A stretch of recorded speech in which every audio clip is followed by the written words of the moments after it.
kita lanjutkan perjalanan kita. Jadi setelah kita ihram, selanjutnya kita akan tawaf. Berapa putaran kita tawaf? 7 putaran. Di balik angka 7 itulah rahasianya kehidupan. Di balik angka 7 itulah rahasianya tubuh kita.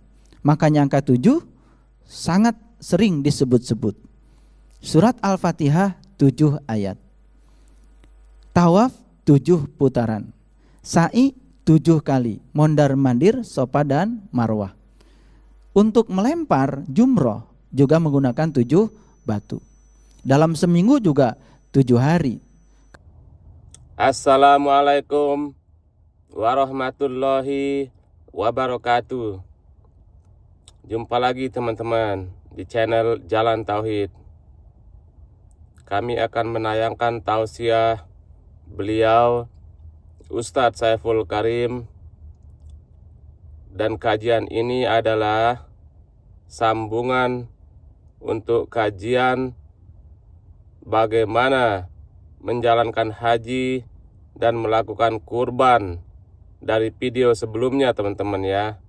Ini adalah pelengkap video sebelumnya. Beliau akan menjelaskan apa itu tawaf dan juga beliau akan menjelaskan makom Ibrahim. Bukan makam teman-teman ya, makom Ibrahim. Kalau makam Ibrahim, yaitu adalah kuburan. Tapi kalau makom Ibrahim, adanya di diri manusia itu teman-teman. Silakan untuk lebih jelasnya, teman-teman simak videonya sampai selesai ya. Biar kita mendapatkan penjelasan secara lengkap dari beliau. Selamat menyimak teman-teman. Assalamualaikum warahmatullahi wabarakatuh. Alhamdulillahi rabbil alamin. Wassalatu wassalamu ala asrafil anbiya'i wal mursalin Sayyidina Muhammadin wa ala alihi wa sahbihi ajmain. Ashhadu an la ilaha illallah al-malikul haqqul mubin. Wa ashhadu anna Muhammadan abduhu wa rasuluh sadiqul wa'dil amin. Allahumma salli ala Sayyidina Muhammadin wa ala alihi wa sahbihi ajmain. Subhanaka la ilma lana illa ma'alamtana innaka antal alimul hakim. Subhanaka Allahumma rabbana wa bihamdika ashhadu an la ilaha illa anta astaghfiruka wa atubu ilaih. Astaghfirullahaladzim, astaghfirullahaladzim, astaghfirullahaladzim. Allazi la ilaha illa huwal hayyul qayyum wa atubu ilaih min jami'il ma'asi wa dhunub. La haula wa la quwata illa billahil aliyyil azim. Kaca ketika bertemu dengan palu pasti akan pecah. Tapi baja ketika bertemu dengan palu di tangan seorang yang ahli, maka baja yang tadinya berupa lempengan besi biasa yang harganya rendah karena di kilo akan menjadi barang berharga yang istimewa, yang tempatnya beralih dari bengkel ke tempat-tempat yang baik. Mengapa? Karena baja mau menerima palu. Palu adalah alat untuk memukul. Ternyata pukulan palu bagi baja bisa meningkatkan harga dirinya baja, kualitas dirinya baja. Tapi palu bagi kaca ternyata menghancurkan. Kira-kira manusia di semesta ini ada 2 tipe. Ada tipe kaca, ada tipe baja. Yang tipe kaca tentu saja dapat pukulan sedikit saja langsung hancur luluh. Tetapi yang tipe baja, dia mengerti bahwa segala kesulitan, segala pukulan, rasa sakit yang dia terima adalah untuk meningkatkan kualitas diri agar nilai dirinya semakin tinggi di hadapan Allah. Pilihan ada pada kita. Kita mau jadi baja atau mau jadi kaca, terserah kita. Bagaimana caranya menjadi baja? Ya tentu saja kita harus membangkitkan kekuatan yang tersembunyi di dalam diri kita. Dan sekali lagi kekuatan itu terletak di dalam jiwa kita. Kesulitan yang diterima oleh seseorang sebetulnya bisa jadi berkah, bisa jadi musibah. Bagi orang yang bertipe kaca, kesulitan bisa menjadi musibah.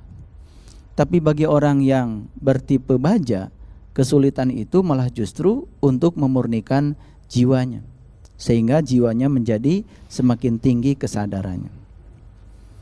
Kita lanjutkan kajian kita tentang tawaf dalam rangka membangun diri kita menjadi baja, agar tempaan-tempaan kehidupan itu memberikan dorongan kepada kita untuk menjadikan diri kita semakin bernilai di hadapan Allah. Tawaf itu dimulai dengan ihram. Ihram sudah dijelaskan. Menggunakan pakaian yang tak berjahit, menggunakan pakaian tak berjahit dengan cara melepaskan pakaian berjahit. Kenapa dua? Karena yang harus dilepaskan oleh kita itu adalah perbudakan dualitas dalam kehidupan ini. Karena banyak manusia yang tidak sadar kalau dirinya sedang diperbudak oleh dualitas. Mengapa yang pakai ihram laki-laki? Karena laki-laki melambangkan urusan ruhani. Sehingga di Quran tidak ada pujian untuk orang yang berhasil membersihkan tubuhnya. Yang ada adalah beruntunglah mereka yang telah berhasil menyucikan jiwanya. Qad aflaha man zakkaha wa qad khaba man dasaha. Beruntunglah mereka yang telah berhasil menyucikan jiwanya, dan merugilah mereka yang selalu mengotori jiwanya. Tidak ditemukan satu ayat di kitab suci manapun yang memberikan apresiasi terhadap orang yang berhasil membersihkan tubuhnya. Yang ada adalah apresiasi untuk orang yang telah berhasil membersihkan jiwanya. Mengapa demikian? Karena tubuh kita mau diwudukan beberapa kali pun tidak akan pernah bisa bersih. Karena air kencing sendiri masih tertinggal di dalam. Ya, sisa kotoran kita pun tidak pernah bisa dibersihkan karena masih tertinggal di dalam.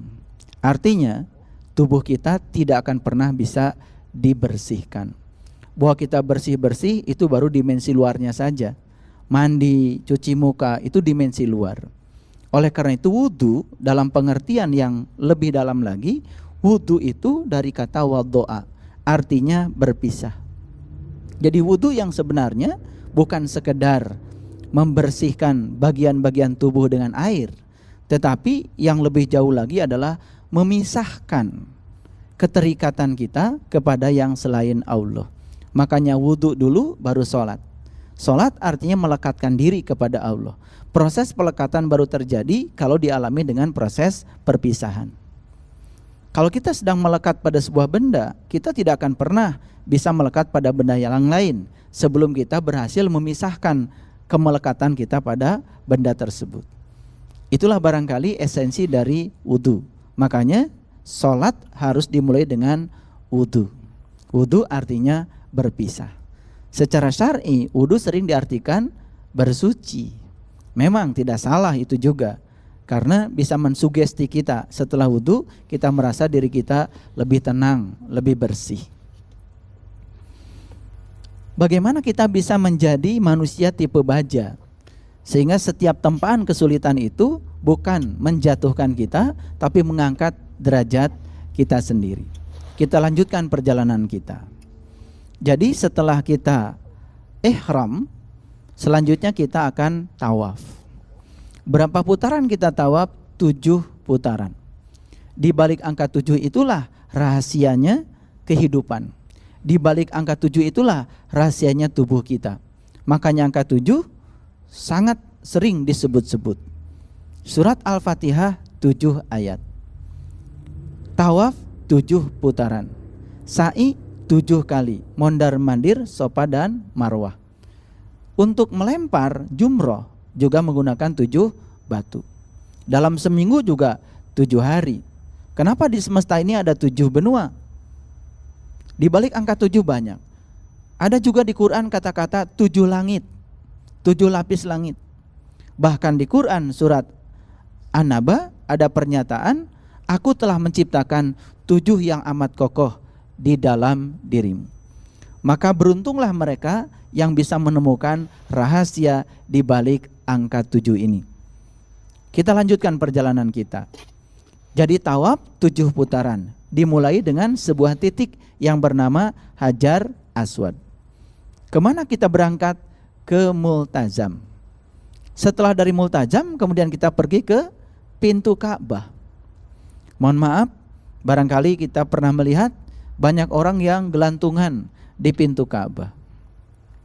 Mau gelantungan berapa jam di situ, apalagi gelantungan menggantungkan badan di pintu itu, barangkali yang kita dapat cuman badan kita tambah sehat. Tapi yang sebetulnya tugas kita bukan gelantungan di pintu Ka'bah itu simboliknya. Hakikatnya apa? Hakikatnya setelah kita menyadari kelahiran kita di Hajar Aswad, menyadari komitmen kita di Multazam, maka kita harus segera menebus utang-utang kita di pintu Ka'bah. Pintu Ka'bah berarti pintu Baitullah. Pintu Baitullah yang sebenarnya tentu saja ya, bukan yang di sana. Karena diperintah di Quran surat Al-Imran ayat 96, perintahnya apa? Wa man dakhalahu kana aminan. Barang siapa yang bisa memasuki Baitullah, maka amanlah dia. Tidak ada satu orang pun yang pergi haji, pergi umroh, masuk ke dalam Ka'bah. Izin untuk masuk ke sana tentu saja tidak mudah, apalagi bagi orang awam. Lagian kalau masuk ke sana dapat apa? Tidak ada jaminan keselamatan masuk ke sana. Tapi yang dijamin keselamatannya adalah masuk ke Baitullah yang hakiki. Inna awala baitin wudi alinas lalladzi bibakata mubarakah fihi ayatum bayyinah. Di dalam Bakah al-Mubarakah itu Allah menyatakan di dalamnya ada tanda yang terang benderang. Ayatum bayyinah itu tanda yang terang benderang. Bahkan Allah menyatakan di ayat itu maqamu Ibrahim. Di dalam Ka'bah itu, di dalam Baitullah yang hakiki ada makom Ibrahim. Yang kita kenal makom Ibrahim di sana secara syar'i kan di luar. Tetapi Quran menyatakan makom Ibrahim itu adanya di dalam. Tentu saja makom itu tidak sama dengan makam dalam pengertian banyak orang. Kalau makam kan kuburan. Makom itu adalah level. Makom itu artinya tingkatan. Makomu Ibrahim artinya tingkatan Ibrahim. Jadi barang siapa yang mau masuk ke tingkatan Ibrahim, maka kita harus memasuki Bakah al-Mubarakah. Karena itulah tempat yang aman. Makanya tujuan haji dinyatakan di 2 ayat di Quran surat Al-Baqarah. 1 di Quran surat Al-Baqarah ayat 198. Yang kedua di Quran surat Al-Baqarah ayat yang ke-200. Di ayat 198 Allah berfirman, Fa iza afadtu min Arafah fazkurullah. Apabila kamu telah selesai dari Arafah, tugas berikutnya adalah ingatlah Allah. Ingat itu ada syarat sahnya. Syarat sahnya ingat tentu saja harus tahu yang diingat. Kita tidak mungkin bisa mengingat sesuatu tanpa kita mengetahuinya. Biasanya kita baru bisa mengingat sesuatu kalau kita sudah menyaksikan sesuatu itu. Kita baru bisa mengingat orang setelah kita bertemu orang itu. Kalau kita cuman bertemu dengan namanya saja, tidak bertemu orangnya, yang kita ingat ya tentu saja bukan orangnya, tapi namanya saja. Dan nama tentu saja bukan orang. Di Quran surat Al-Baqarah dinyatakan, apabila kamu telah bertolak dari Arafah. Arafah itu bahasa Arab. yang kemudian sudah menjadi nama tempat yang disebut dengan Padang Arafah.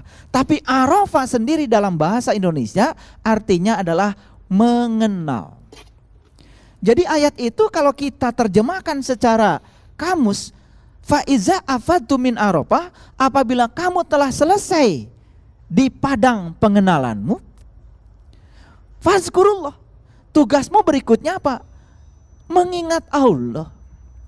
Di mana mengingatnya Allah? Di mana mengingat Allahnya?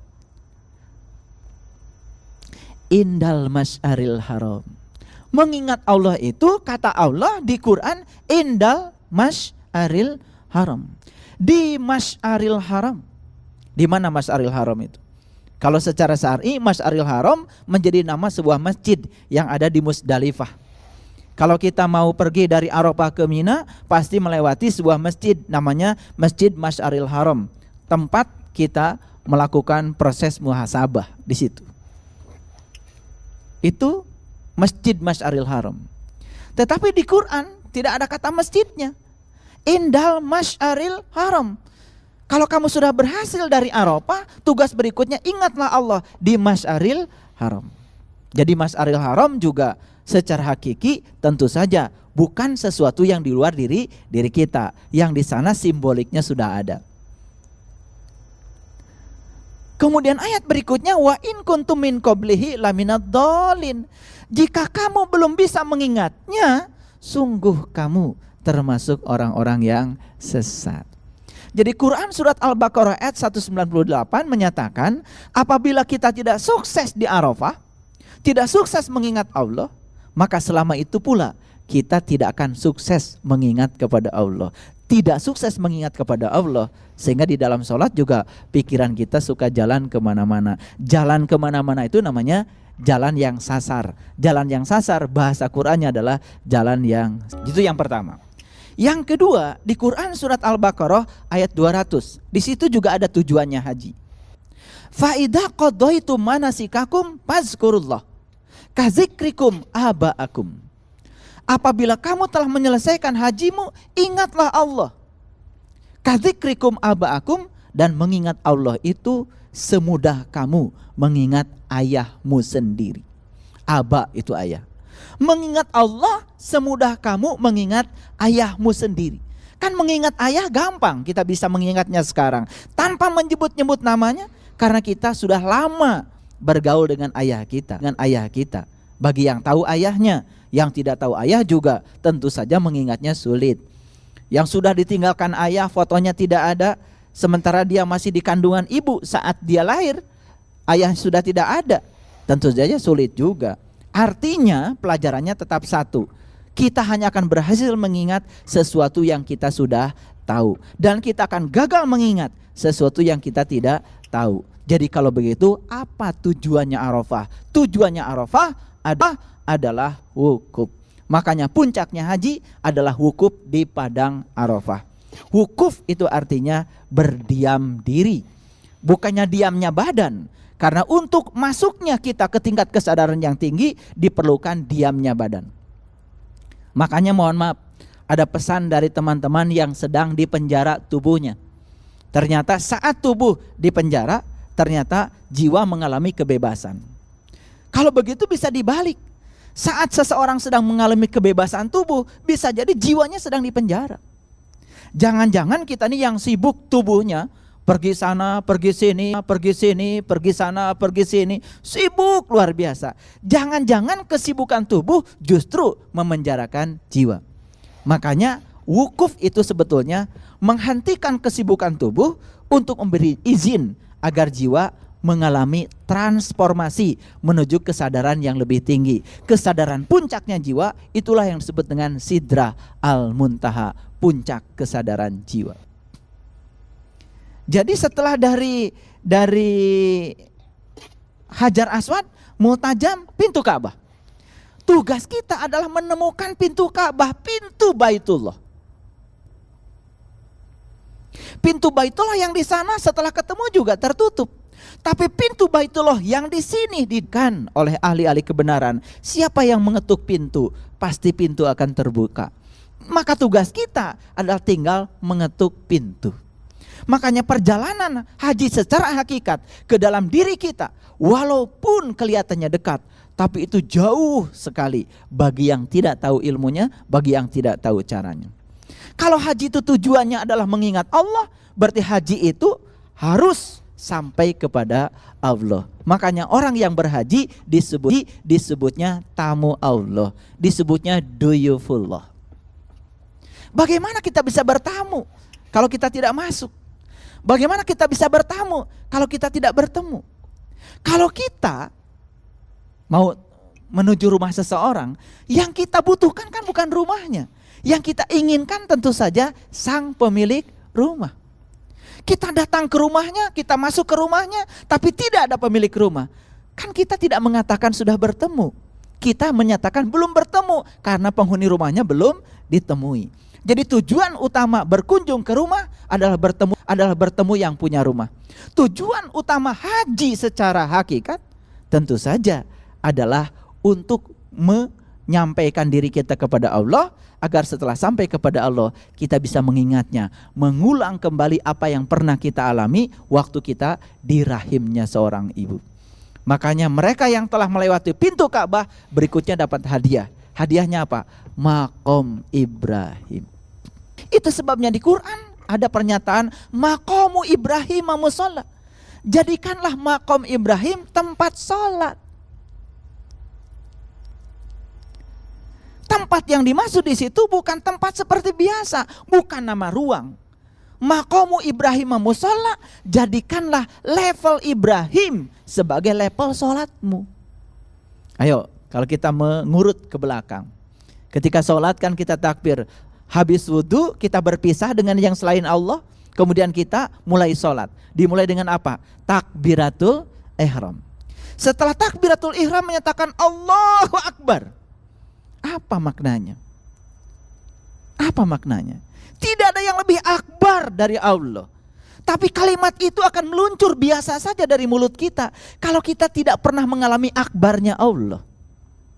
Lalu Allah menyatakan di Quran surat Al-Fusilat, aku bentangkan kebesaranku di segala ufuk, dan yang paling penting aku bentangkan kebesaranku pada dirimu sendiri. Makanya siapa yang telah menemukan kebesaran Allah di dalam dirinya, sudah Allah di dalam dirinya, maka saat dia mengucapkan Allahu Akbar, ada getaran. Bukan sekedar kalimat biasa yang lurus-lurus saja, yang kering-kering saja. Kan dia sudah menyaksikan kebesarannya. Makanya di Quran surat Al-Insyikok, Allah berfirman, idas sama'un saqat wa adinat li rabbiha wa huqat wa idal ardu muddat wa alqat ma fiha wa takhalat. Ya ayuhal insan, innaka kadihun ila rabbika kadhan famulaki. Ketika langit ruhanimu terbuka, ketika bumi diratakan, maka saat itu kamu sedang bekerja menuju Tuhan dengan sungguh-sungguh. Lalu Tuhan memanggil sebutan untuk hambanya, ya ayuhal insan, innaka kadihun illa rabbika kadhan famulaki. Hai insan. Makanya di Quran ada 3 level sebutan manusia. Level pertama disebut bashar. Bashar itu level manusia biasa. Level yang kedua disebut insan. Insan itu bashar yang selalu yang sedang melakukan sebuah perjalanan menuju alam-alam yang tinggi. Dan puncak yang ketiga adalah nas. Sekali lagi, di Quran sebutan untuk manusia ada 3 level. Level yang pertama disebut bashar.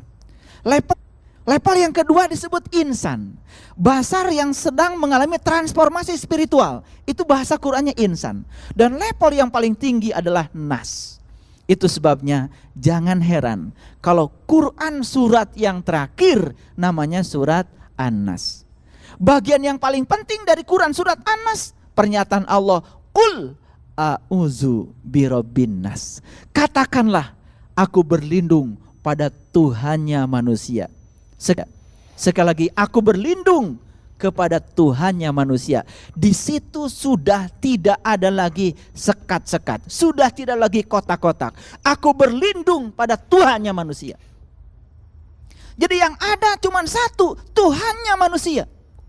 Makanya Kalau kita sudah sampai di Anas, sampai di nilai-nilai universal, kita sampai di puncak pencarian yang paling tinggi, ternyata kita bisa mengalami sebuah pencerahan yang luar biasa.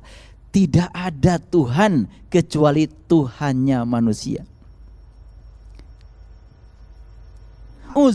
Uzu birobinas, katakanlah aku berlindung pada Tuhannya manusia.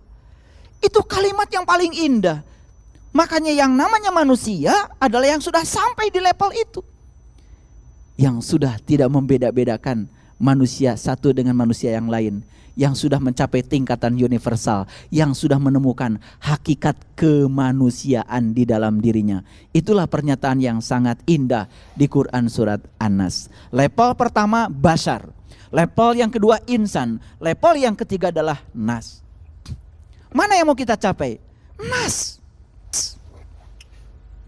Tetapi untuk mencapai nas, perjalanan kita harus dimulai dari mana? Dari Al-Fatihah 7 ayat. Lewati Al-Baqarah 286 ayat.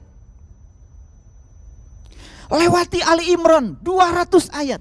Lewati An-Nisa, lewati Al-Maidah, lewati Al-An'am, lewati Al-A'raf, lewati Al-Anfal, lewati At-Taubah, lewati Yunus, sampai puncaknya adalah An-Nas. Pertanyaan bagi kita, perjalanan menuju Nas bagi kita sekarang sudah sampai di mana? Kalau sedangkan huruf pertama Al-Fatihah adalah ba.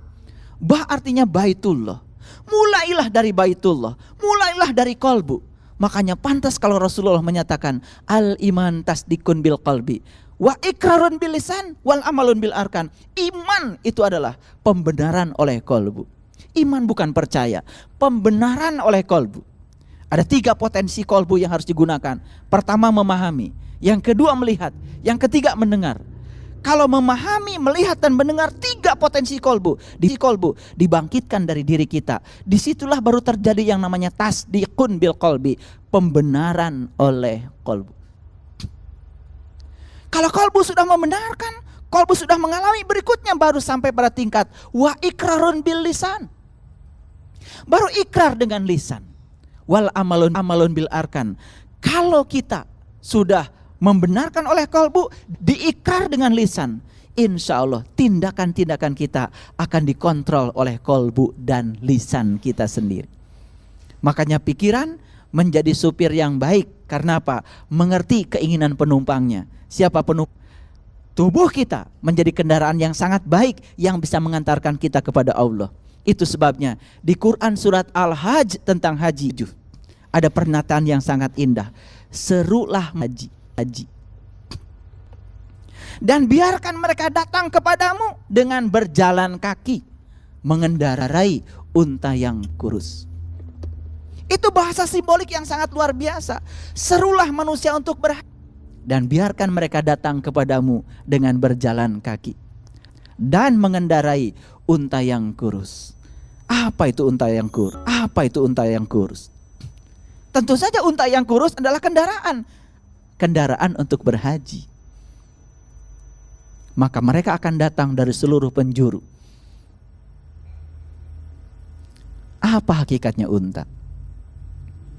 Kalau kita membaca hadis-hadis yang menyangkut unta yang disampaikan oleh Rasulullah, ternyata unta syariatnya ya binatang yang ada di Timur Tengah, tapi hakikatnya unta. Makanya pakai unta yang kurus. Itu cerita tentang jasmani kita sebagai kendaraan yang harus mengantarkan jiwa kita pulang kepada Allah. Makanya mereka yang telah menemukan tubuh sebagai kendaraan, dia akan jaga tubuhnya supaya tetap sehat. Makanya hatinya selalu gembira, ngasih istirahat yang cukup buat tubuh, diet yang seimbang, tidak ngasih makanan-makanan yang aneh-aneh ke dalam tubuh, tidak ngasih angin yang aneh-aneh ke dalam tubuh, tidak ngasih air yang aneh-aneh ke dalam tubuh. Karena dia tahu mobil kalau dikasih bahan bakar yang salah pasti mogok. Maka kendaraan kita ketika diberi nutrisi yang salah mogok juga. Kasih udara yang bersih, kendalikan diri. Kenapa? Orang yang tidak bisa mengendalikan pikirannya, pasti tubuhnya juga akan sakit. Pagi-pagi keluar, biarkan sinar matahari menyentuh tubuh kita. Karena perlu vitamin D, perlu vitamin A, biar tubuh kita juga sehat. Olahragakan tubuh kita dengan porsi yang seimbang. Biarkan tubuh ini punya banyak teman. Bina hubungan sosial yang bagus. Kasih air yang banyak, terutama air putih. Dan persembahkan tubuh ini setiap saat untuk Dia yang memiliki tubuh ini. Dia yang menciptakan tubuh ini. Dia yang mengendalikan tubuh ini. Dia yang selalu memelihara tubuh ini. Bahkan Dia akan melebur tubuh ini untuk kemudian nanti dimanfaatkan untuk tujuan yang berikutnya setelah tubuh ini hancur menyatu dengan alam semestanya. Makanya Nabi Ibrahim sebelum beliau menyatakan ini wajhatu wajhiyalil ladzi fataras samawati wal ardh hanifan musliman wa ma ana minal musyrikin. Sebelum beliau menyatakan kalimat itu, apa yang beliau lakukan? Beliau melakukan proses pencarian jati dirinya. Pencarian yang sangat panjang sampai akhirnya Nabi Ibrahim menemukan hakikat dirinya. Setelah beliau menemukan siapa jati dirinya, saat itulah baru beliau mengatakan, ini wajahtu. Aku hadapkan wajahku kepada zat yang telah menciptakan langit dan bumi. Dan kini aku bukan termasuk orang-orang yang menduakan Tuhan. Kapan kalimat itu meluncur? Setelah Nabi Ibrahim sampai pada puncak pencariannya. Apa yang kita lakukan? Kita belajar sholat, setelah takbir langsung saja kita mengatakan inni wajjahtu wajhiya lilladzi fataras samawati wal ardh. Maka kalimat yang meluncur dari mulut kita, kalimat yang kering, gersang, tidak ada energinya. Karena apa? Karena raga akan mati kalau tidak ada rasa. Seperti yang saya ulang-ulang sebelumnya, garam itu raga, asinnya ada pada garam itu rasa.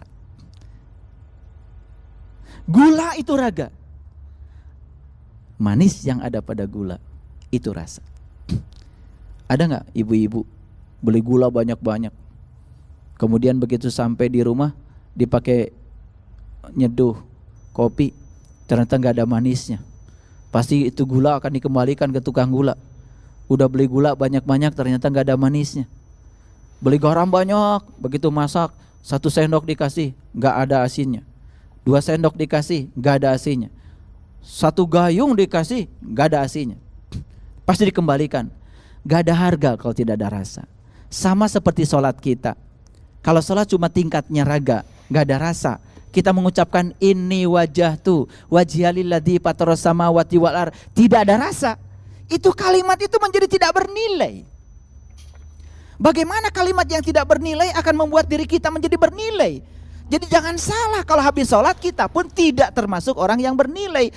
Nilai kemanusiaan kita tidak hadir dalam diri kita.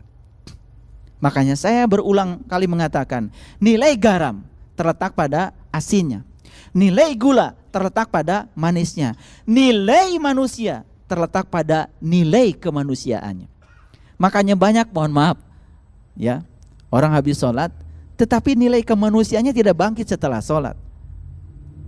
Masih dendam, masih benci, masih tidak suka orang lain bahagia. Bahkan orang lain menderita pun diam-diam saja. Tidak ada tenggang rasa. Itu rasa kemanusiaannya sudah hilang. Dan orang yang rasa kemanusiaan sudah hilang tidak layak disebut manusia. Bagaimana kita mengisi ini wajhatu wajhiya lilladzi fataras samawati wal ardh? Aku hadapkan wajah batinku kepada zat yang telah menciptakan langit dan bumi. Kalimat itu harus dimulai dengan pengalaman. Itu namanya pengalaman spiritual. Kita memulai dari ucapan tapi tidak mengalami. Mohon maaf, siapa saja yang membicarakan sesuatu yang tidak dia alami, bukankah itu kebohongan? Siapa saja yang membicarakan sesuatu bukan berdasarkan pengalamannya, itu kebohongan. Mau sampai kapan membiarkan diri kita berbohong kepada diri kita sendiri? Bukankah bohong itu sifatnya orang munafik? Lihat kalimat berikutnya dari Nabi Ibrahim. Inna solati wa nusuki wa mahyaya wa mamati lillahi rabbil alamin la syarika. Sesungguhnya solatku, semua ibadahku, hidupku, matiku, lillahi rabbil alamin, hanya untukmu ya Allah. La syarikalah, tidak ada yang aku persekutukan lagi. Wa bizalika umirtu, dan aku siap menunaikan segala amar umir, segala tugas-tugas darimu. Wa ana minal muslimin, karena kini aku sudah menjadi orang yang berserah diri kepada Allah. Itulah tujuan kita hidup, berserah diri kepada Allah. Tetapi bukan di tingkat ucapan, tapi di tingkat pengalaman, di tingkat rasa. Raga kita sudah muncul. Jadi ucapan tadi itu baru tingkat raga. Inna solati wa nusuki wa mahyaya wa mamati lillahi rabbil alamin la syarikalah, itu tingkatnya raga. Kalau bahasa fisikanya itu baru gelombang mekanik. Itu gelombang bunyi. Rapatan dan renggangan yang keluar dari mulut kita melewati udara, kemudian menggetarkan udara menjadi rapatan renggangan, mengalir gelombang mekanik, diterima oleh telinga kita sendiri. Telinga kita saja tidak merasakan getaran apa-apa saat kita mendengarkan kalimat yang kita ucapkan. Bagaimana Allah? Karena kita tidak memulai kalimat itu dengan sebuah pengalaman. Maka mereka yang sholatnya sudah Allahu Akbar, menyaksikan kebesaran Allah dalam dirinya. Saat mengucapkan Allahu Akbar, besarnya Allah, maha besarnya Allah, dia saksikan di dalam dirinya. Karena apa? Dia sudah menyaksikan kebesaran itu di dalam dirinya. Sudah terbuka langit ruhaniahnya. Makanya di dalam Quran surat Ar-Rahman ayat 37 Allah berfirman, fa idza saqatis sama'u fakanat wardatan kadihan fabi ayyi ala'i rabbikuma tukadziban. Ketika langit rohanimu terbuka, saat itu kau akan menyaksikan mawar merah seperti kilapan minyak. Apakah kalimat itu informatif? No. Kalimat itu adalah kalimat yang harus dialami. Buat apa kita mengulang-ulang kata-kata yang tidak kita alami sendiri? Kalimat itu harus dialami. Disitulah perlunya kita berguru kepada orang yang tahu. Makanya di Quran, orang yang sudah bisa menyaksikan langitnya terbuka dan menyaksikan hakikatnya dari mawar merah, supernova abadi, kebesaran dia yang ditunjukkan di dalam dirinya, maka dipanggil oleh Allah, ya ayyuhal insan, ya ayyuhal insan, innaka kadihun ila rabbika, sungguh kamu mengerti dan kamu telah bersungguh-sungguh ila rabbika, menuju Tuhanmu, kadhan famulaki, hingga kamu bisa menjumpai aku.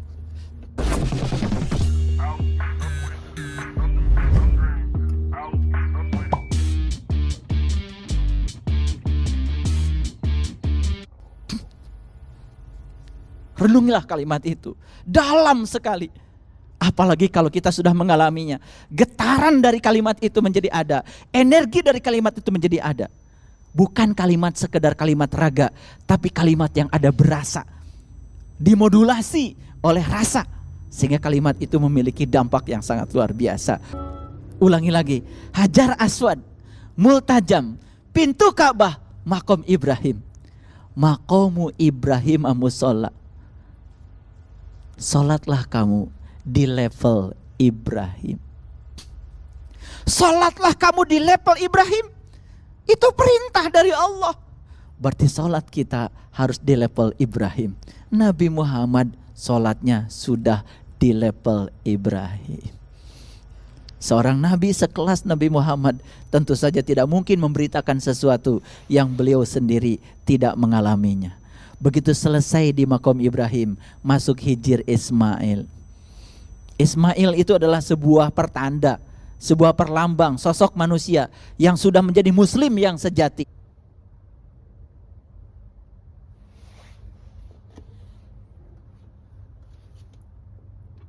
Yang utuh menyerahkan dirinya kepada Tuhan. Begitu kita selesai menyerahkan diri kepada Tuhan, kita menerima segala ketentuan Tuhan. Kita menerima apapun yang terjadi sebagai pilihan Allah yang terbaik. Tidak pernah ada protes, tidak pernah ada keluhan. Disitulah mulainya tumbuh kedamaian. Masuklah etapa yang terakhir yang namanya rukun Yaman. Rukun Yaman, Yaman, Yamin itu artinya kanan. Kita sudah masuk golongan kanan. Berputarnya tetap saja ke kiri, tetapi kita sudah memasuki dimensi kanan. Makanya di Quran dikatakan, beruntunglah golongan kanan dan rugilah golongan kiri.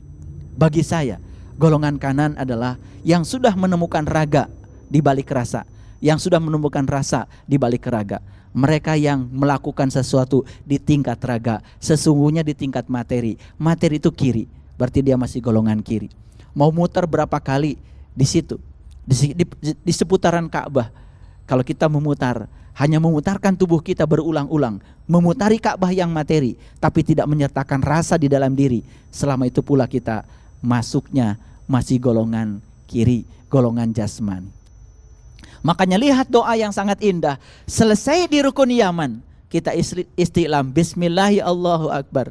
Dan setelah itu kita kemudian membaca Rabbana atina fid dunya hasanah wa fil akhirati hasanah wa qina azabannar wa adkhilna jannata ma'al abrar ya aziz ya ghafar ya rabbal alamin.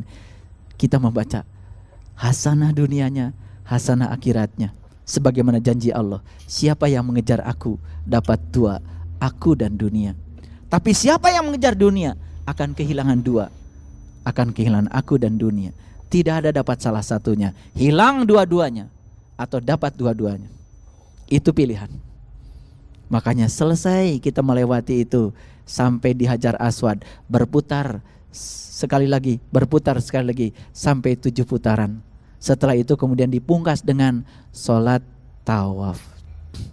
Selesai sholat tawaf, naik ke atas, masuk ke area sa'i. Dari mana kita mulai sa'i? Dari Sofa Marwah, 7 balikan berulang-ulang. Apa itu Sofa? Sofa artinya ikhlas. Marwah artinya bahagia. Hanya ikhlas yang bisa mengantarkan manusia ke tingkat kebahagiaan. Makanya coba kita lihat, yang lari di situ adalah laki-laki. Lagi-lagi laki-laki, perempuannya tetap jalan. Apa artinya? Urusan ruhani harus lari, urusan jasmani jalan saja. Kita kebalik-balik, urusan jasmani lari, tapi urusan rohani jalan pun tidak.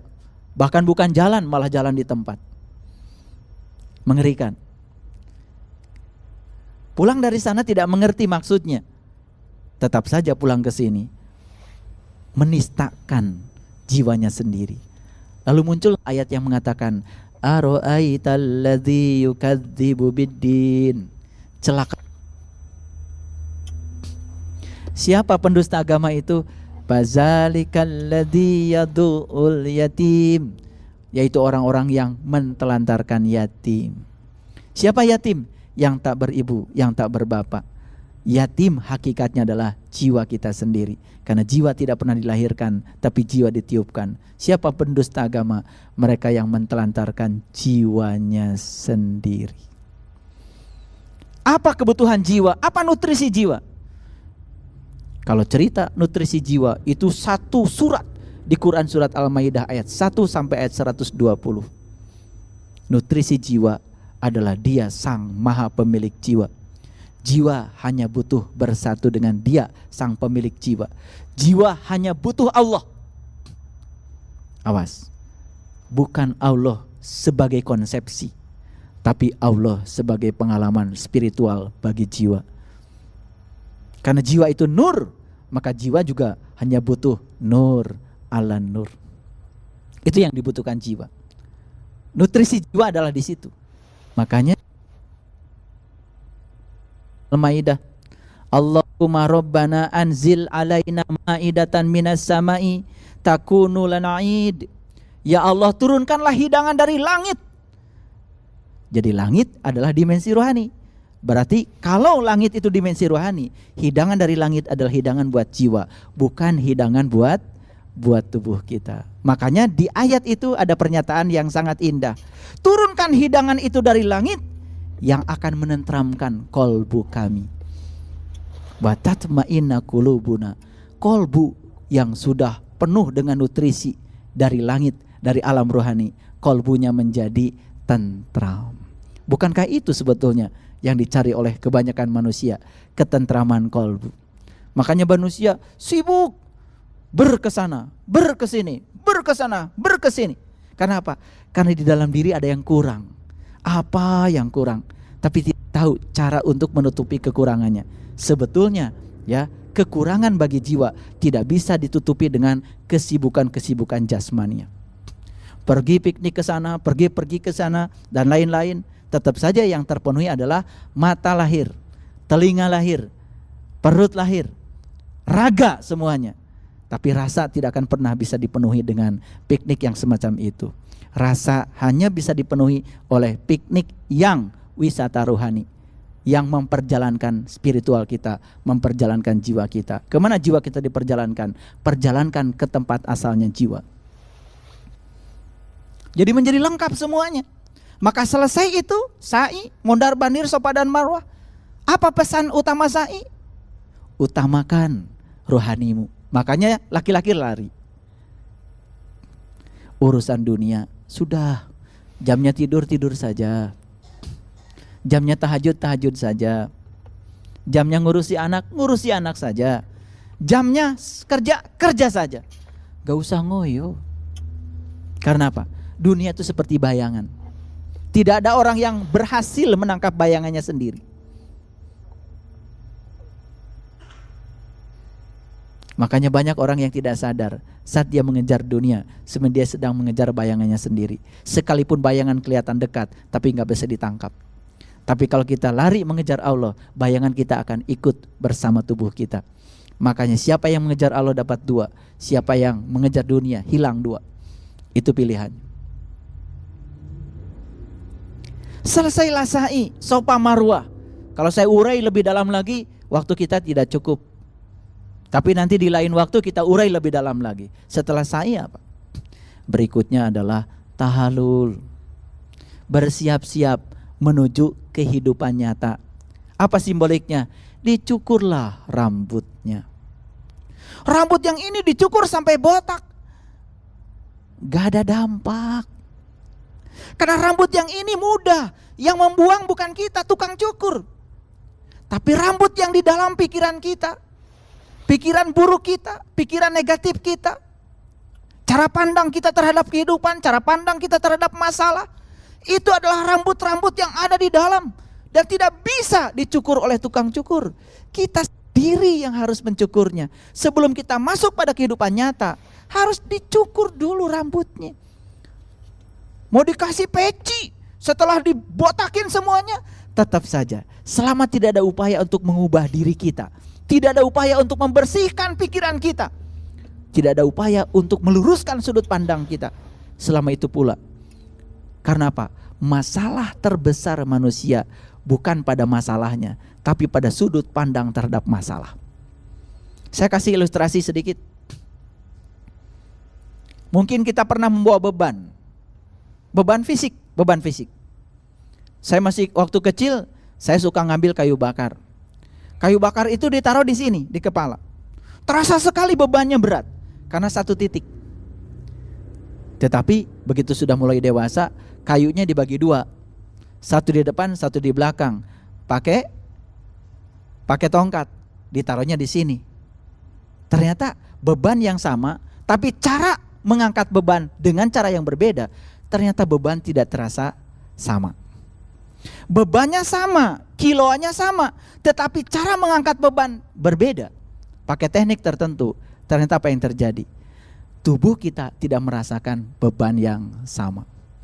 Jadi sebetulnya kalau kita merasa terbebani dalam hidup, bukan beban yang membebani hidup kita, cara kita memikul beban. Disitulah seninya memainkan pikiran. Makanya tugasnya agama cuma satu, menselaraskan pikiran agar pikiran itu mengikuti jiwa. Jadi sebetulnya tugasnya agama cuma satu, mendidik pikiran agar pikiran selaras dengan keinginan jiwa.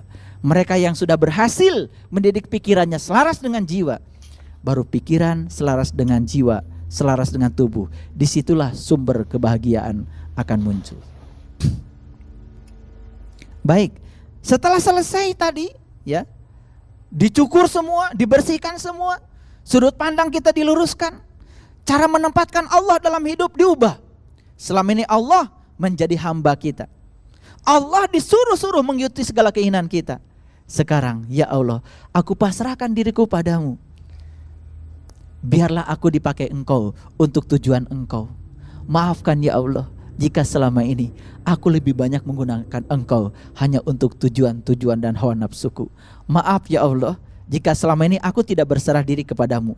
Justru Engkau dipaksa lewat doa-doaku agar bisa berserah diri pada keinginanku. Bukankah begitu selama ini yang kita lakukan? Betul?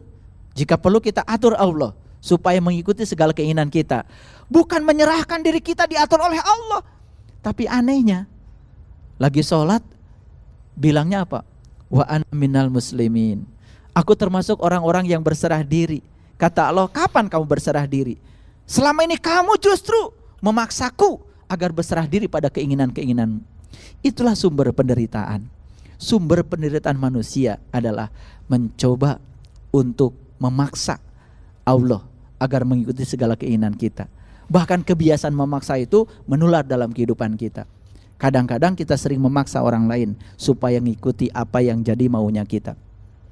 Banyak orang bijak mengatakan memaksa orang lain agar mengikuti keinginan kita sama saja dengan memaksa rusa supaya makan. Kita mau merenung, sebetulnya setan itu yang ada di dalam diri kita. Setan yang ada di dalam diri kita. Dari mana munculnya? Bukankah setan dalam diri kita munculnya dari pendengaran? Dari penglihatan? Dari pernapasan? Dari pembicaraan? Dari 2 telinga? Dari 2 mata? Dari 2 hidung? Dan 1 mulut? Bukankah setan itu selalu muncul dari situ? Dari 7 yang ada dalam diri kita. Jauh-jauh kita melempar batu di sana, tapi kita tidak pernah melempar batu untuk membunuh, untuk menselaraskan 7 yang kemungkinan akan dipakai oleh setan sebagai alat untuk berbisik pada kita. Coba, kalau setan kan suka berbisik, dari mana berbisik? Berbisik tentu saja dari telinga, betul nggak? Tidak mungkin dari jarak yang jauh. Telinga, mata, hidung, mulut. Ini tempat-tempat di mana kita marah karena melihat sesuatu yang kita tidak suka. Kita marah karena mendengar yang kita tidak suka. Betul? Kita ngomong yang kotor-kotor, akibat kita tidak bisa mengendalikan diri kita. Siapa sesungguhnya yang sedang marah-marah itu? Itulah setan. Yang di sana dilempari, yang jauh dilempari, yang dekat nggak pernah dilempari. Yang di sana cuma simbol saja. Lempari setan sampai mati, sampai lumpuh. Setan yang di luar dilempari, tapi setan yang di dalam tidak dilempari. Gak jadi tuh jumrohnya. Makanya coba kita lihat, kalau kita di Madinah. Di Madinah itu apa artinya? Madinah artinya kota. Apa yang dilakukan di Madinah? Ziarah. Semua orang yang haji atau umrah kalau ziarah di Madinah mulainya dari mana? Dari Masjid Quba. Setelah itu ke Jabal Uhud. Setelah itu kemana? Ke Qiblatain. Quba, Uhud, Qiblatain. Coba baca. Apa itu Quba? Quba adalah masjid pertama yang dibangun di kota Madinah. Masjid yang dibangun atas dasar takwa. Begitu kata Allah. Masjid yang mana yang dibangun atas dasar takwa? Dan apa artinya takwa? Merujuk pada Quran surat Al-Baqarah ayat 63. Takwa itu ternyata mengambil janji. Wa'id akhadna mitsaqakum wa rafa'na fawqakumut tur. Kemudian diangkat kesadaran. Setelah kamu berakad, diangkat kesadaranmu. Warofakna pokokumutur, diangkat gunungnya, diangkat kesadarannya, diangkat sidratul muntahanya. Khudu ma'atainakum bikuwatin. Dan setelah itu aku pertunjukkan sesuatu padamu. Wazkuru ma'fihi, ingat yang aku pertunjukkan. La'allakum tatakun. Jadi takwa di Quran itu sebuah prosedur. Mengambil janji, diangkat dulu kesadarannya, ditunjukkan sesuatu oleh Allah di kesadarannya, ingat yang ditunjukkan, baru itu takwa. Jadi Masjid Quba adalah masjid yang dibangun atas dasar takwa. Secara syariat Masjid Quba yang di sana, hakikat Masjid Quba merujuk kepada diri kita sendiri. Setelah dari Quba kita pergi kemana? Ya Allah, kita pergi ke Jabal Uhud. Apa artinya Uhud? Uhud artinya ahad. Ahad artinya menyatu. Jabal Uhud adalah gunung tempat menyatu. Kok gunung tempat menyatu? Kan gunung artinya kesadaran tertinggi. Karena baru kita bisa menyatu dengan Allah di puncak kesadaran kita. Yang menyatu adalah kesadaran kita. Jadi barang siapa yang kesadaran jiwanya sudah sama dengan kesadaran Allah, saat itulah terjadi proses penyatuan. Itulah Jabal Uhud. Makanya Jabal Uhud dilambangkan dengan gunung 7 km. Muncul lagi angka 7. Setelah lewat Jabal Uhud kemana kita? Ke Kiblatain. Kiblatain. Apa? Secara syar'i Kiblatain nama masjid di sana. Kiblatain itu artinya 2 kiblat. Apa 2 kiblat? Lihat diri kita. Ini materi tubuh. Kiblatnya apa? Kiblatnya materi. Makanya semua kita menghadapkan materi ke materi. Tubuh menghadap ke Ka'bah. Tapi jiwa kita tidak boleh dihadapkan ke materi. Karena jiwa kita immateri. Jiwa dihadapkan lagi kepada yang sejenis dengan jiwa. Karena jiwa itu nur, maka jiwa harus dihadapkan pada nur ala nur. Itu namanya 2 kiblat. Oh, ternyata nikmat ya sholat. Karena saya sudah menemukan kiblatain. Untuk keselarasan tubuh kita, semua kita menghadap Ka'bah. Keselarasan tubuh. Kelihatan barisannya bagus. Tetapi tubuh yang sudah barisannya bagus, tetapi saf di sini bolong. Saf di sini bolong. Saat Allahu Akbar, kita tidak melihat akbarnya Allah. Saat sholat, pikirannya jalan kemana-mana. Mau sholatnya di Mekah, mau sholat di Madinah, mau sholat dimanapun, kalau pikirannya jalannya kemana-mana, kata Allah di Quran, itu mohon maaf, sholatnya orang munafik. Quran surat An-Nisa ayat 142. Itulah proses ziarah di mana? Di Madinah. Madinah apa? Kota. Madinah itu kota. Ziarah di kota 3 yang penting. 1, Quba. 2, Uhud. 3, Kiblatain. Sampailah di Kiblatain. Oh alhamdulillah, setelah saya menemukan Quba di dalam diri saya, kemudian saya Uhud, ahad, menyatu dengan Tuhan, merasakan kehadirannya. Baru saya merasakan Kiblatain, 2 kiblat. 1 kiblat untuk jasmani, 1 kiblat untuk rohani. Allahu Akbar, nikmat rasanya. Baru kita pergi ke Mekah. Ada apa lagi di Mekah? Di Mekah kita kemudian ziarah juga. Dari mana mulai? Dari Jabal Sur. Kemana? Ke Jabal Rahmah. Kemana lagi? Ke Mina. Ngapain? Cari tempat mikot. Di situ ada masjid namanya Masjid Ji'ronah. Ayo kita sekarang lihat maknanya. Jabal Sur, gunung rahasia. Sur itu artinya rahasia. Jabal Sur, gunung rahasia. Temukan di dalam dirimu puncak tertinggi rahasia tentangmu. Dari situ kemudian kita menuju ke Jabal Rahmah, gunung kasih sayang.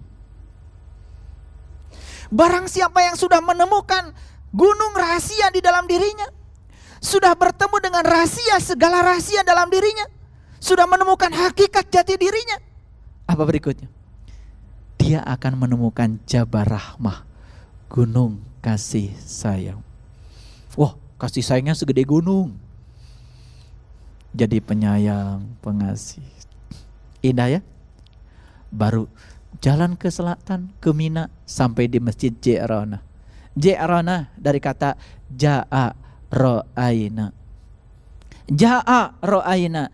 Datanglah untuk melihat aku, kata Allah. Ja'a ro'aina. Ja'a ra'aina. Saking cepat nyebutnya jadi ji'ronah. Jatuhkan mikot di situ. Gunakan lagi kain ihram.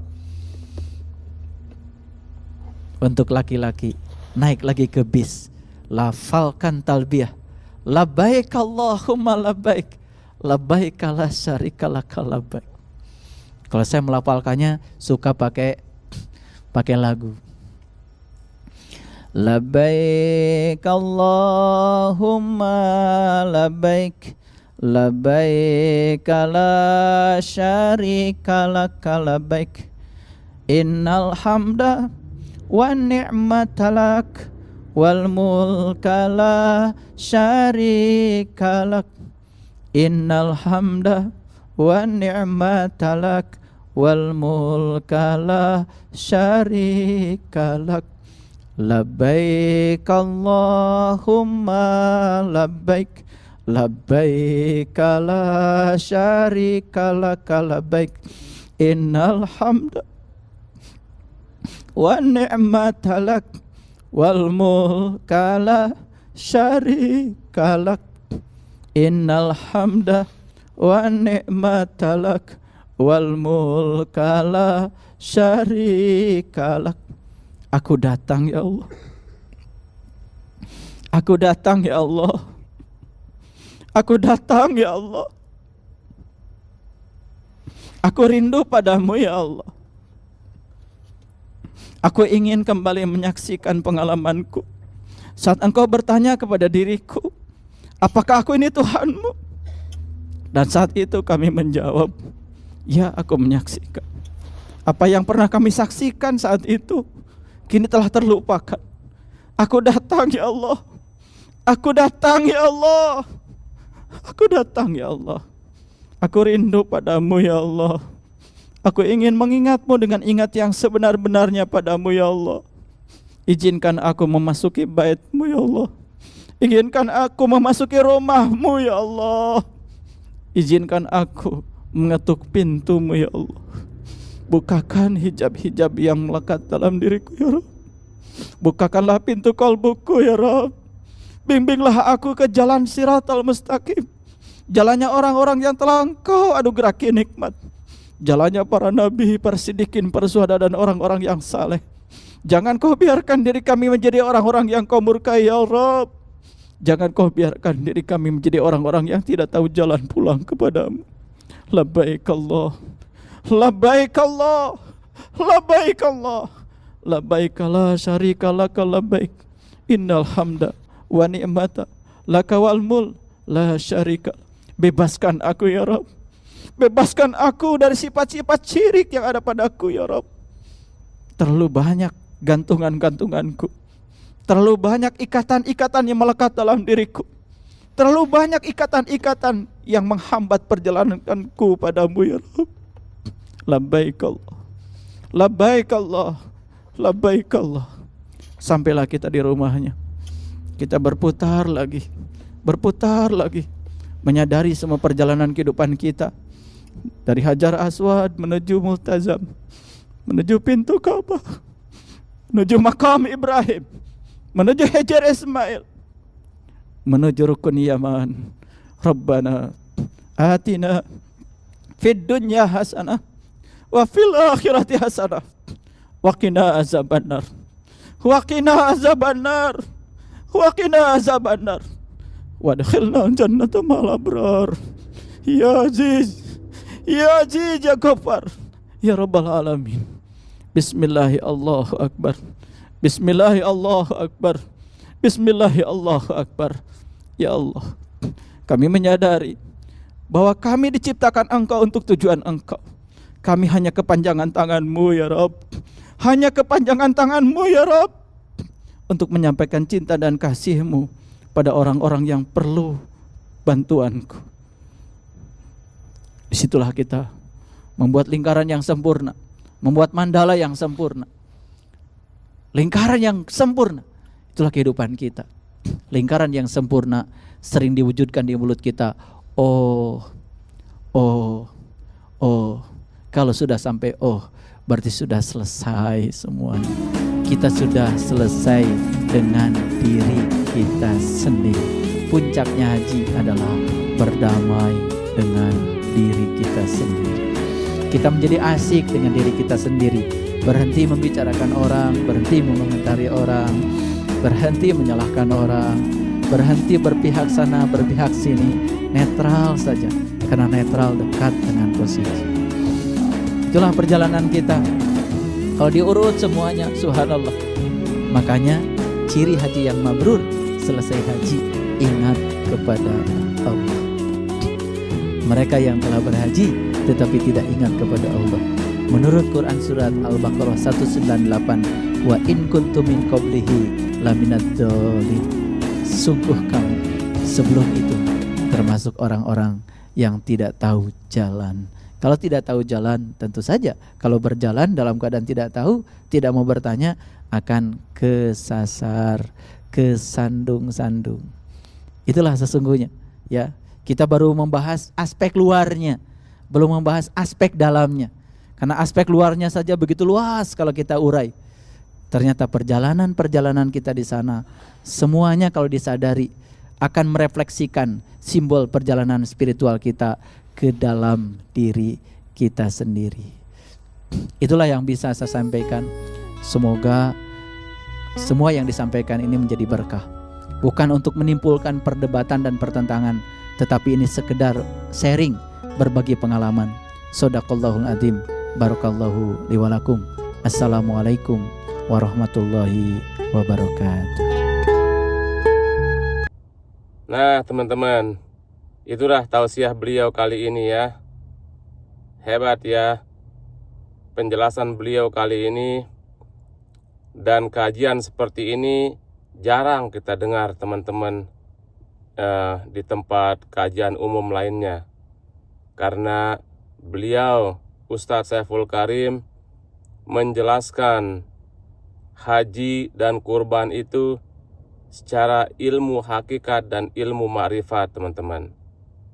Biasanya kita dengar tausiah ustadz atau kiai-kiai itu umumnya menjelaskan bagaimana menjalankan haji, umroh, dan kurban itu dari sisi ilmu syariatnya teman-teman. Akan tetapi beliau Ustadz Saiful Karim memberikan kita ilmu dari sisi ilmu hakikat dan ilmu ma'rifatnya teman-teman. Hebat ya. Semoga kita tercerahkan selalu dengan penjelasan-penjelasan ilmu baru yang disampaikan oleh Ustadz Saiful Karim. Tapi ini bukan ilmu baru sebenarnya teman-teman. Ini ilmu dari Rasulullah Sallallahu Alaihi Wasallam yang dahulu selalu dirahasiakan. Nah, sekarang kita sudah mendengarkannya langsung, di tempat publik, bahkan di YouTube beliau kita bisa menyimaknya secara lengkap teman-teman. Oke, itu dulu teman-teman ya. Silahkan teman-teman bisa simpulkan dari tausiah beliau kali ini. Semoga bermanfaat untuk kita semua. Akhirul kalam. Assalamualaikum warahmatullahi wabarakatuh.